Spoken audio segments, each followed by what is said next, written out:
फ्रान्समध्ये छत्रपती शिवाजी महाराजांची जुनी अप्रकाशित बखर सापडली आहे। मोडी लिपीमधील हस्तलिखित स्वरूपामध्ये ही बखर आहे। या बखरीमध्ये छत्रपती शिवाजी महाराजांची पूर्ण कारकीर्द आणि छत्रपती संभाजी महाराजांच्या कारकिर्दीचा प्रारंभ आलेला आहे। नॅशनल लायब्ररी ऑफ फ्रान्समध्ये काही जुनी कागदपत्र चाळत असताना पुणे इथल्या इतिहास संशोधक गुरुप्रसाद कानिटकर आणि मनोज दानी यांना ही बखर सापडलेली आहे। या संदर्भात इतिहास संशोधक गुरुप्रसाद कानिटकर यांच्याशी संवाद साधलेला आहे। आमचे प्रतिनिधी नितीन पाटणकर यांनी पाहुयात। तर आपण पाहतोय फ्रान्समध्ये मोडी लिपीतील हस्तलिखित बखर सापडलेली आहे। छत्रपती शिवाजी महाराजांची जुनी अप्रकाशित बखर सापडलेली आहे।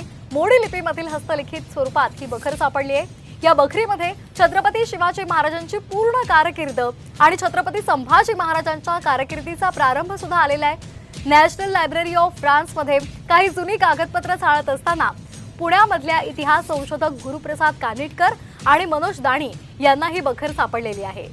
तर आपण ही एक्सक्लुझिव्ह दृश्य पाहतोय साम टीव्हीच्या माध्यमातून। फ्रान्समध्ये छत्रपती शिवाजी महाराजांची जुनी अप्रकाशित बखर सापडली आहे। तर आपण ग्राफिक्सच्या माध्यमातून पाहूयात नेमकं काय काय यामध्ये आहे। छत्रपती शिवाजी महाराजांची पूर्ण कारकीर्द आणि छत्रपती संभाजी महाराजांच्या कारकिर्दीचा प्रारंभ यामध्ये आहे। शिवाजी महाराज आणि सईबाई यांच्यातील संवाद सुद्धा या बखरीमध्ये आहे।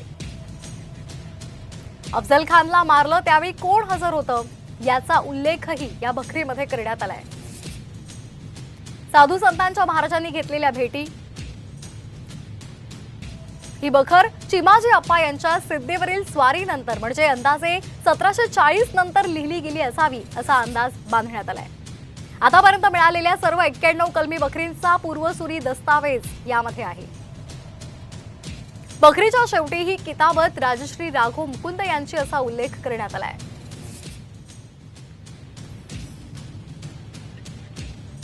आपण पाहतोय फ्रान्समध्ये छत्रपती शिवाजी महाराजांची जुनी अप्रकाशित बखर सापडलेली आहे। मोडी लिपीमधल्या हस्तलिखित स्वरूपामध्ये ही बखर आहे। या बखरीमध्ये छत्रपती शिवाजी महाराजांची संपूर्ण कारकीर्द आणि छत्रपती संभाजी महाराजांच्या कारकिर्दीचा प्रारंभ आलेला आहे। नॅशनल लायब्ररी ऑफ फ्रान्समध्ये काही जुनी कागदपत्र चाळत असताना पुण्यामधल्या इतिहास संशोधक गुरुप्रसाद कानिटकर आणि मनोज दाणी यांना ही बखर सापडलेली आहे। तर आपण ही एक्सक्लुझिव्ह दृश्य पाहतोय। दरम्यान या संदर्भात इतिहास संशोधक गुरुप्रसाद कानिटकर यांच्याशी संवाद साधलेला आहे। आमचे प्रतिनिधी नितीन पाटणकर यांनी पाहुयात।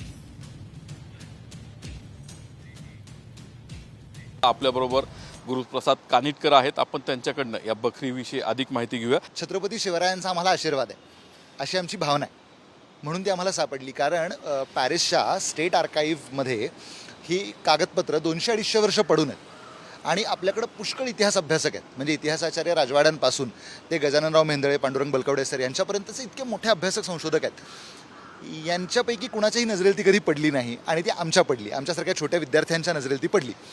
तर हा महाराजांचा आशीर्वाद आहे, ह्याच्याशिवाय ते शक्य नाही। कारण महाराजांना असं वाटलं असेल की अरे ही मंडळी आपलं काम करायला लायक आहेत। हे कलेक्शन सापडले। ह्या कलेक्शनमध्ये 3 रुमाल आहेत। आता सोप्या भाषेत सांगायचं तर त्याच्यामध्ये काही रुमालांमध्ये पानिपत संदर्भातल्या हकीकती आहेत, काही रुमालांमध्ये धार्मिक आपल्या ज्या पोथ्या असतात जुन्या, म्हणजे शिवलीलामृत आहे, लीलाचरित्र आहे, अशा प्रकारच्या पोथ्या आहेत। एका दप्तरामध्ये सभासद बखर आहे। आता सभासद बखरीची आत्तापर्यंत प्रकाशित झाली, त्याचीच ती एक आपण कार्बन कॉपी म्हणू, अशाच प्रकारची आहे, त्यात काही फरक नाही आहे। परंतु ही आम्हाला सापडलेली जी बखर आहे ती त्यातली सगळ्यात नवीन अशी बखर आहे। ती आत्तापर्यंत कुठेही प्रकाशित झालेली नाही। साधारणपणे ही 83-84 पानांची बखर आहे आणि त्याचं हे मोडी लिपीमध्ये आहे। त्याचं देवनागरी लिपीमध्ये आम्ही लिप्यंतर केलेलं आहे आणि त्याला ज्या लागणाऱ्या संदर्भातल्या नोट्स, टिपा आहेत आणि परिशिष्ट आहेत ही आपण त्याला जोडलेली आहेत। साधारणपणे 150 पानांचं ते पुस्तक आहे आणि आपण 23 जूनला त्याचं प्रकाशन करतोय। कॅमेरामन सुमित भोसलेचा नितीन पाटणकर, साम टीव्ही न्यूज, पुणे।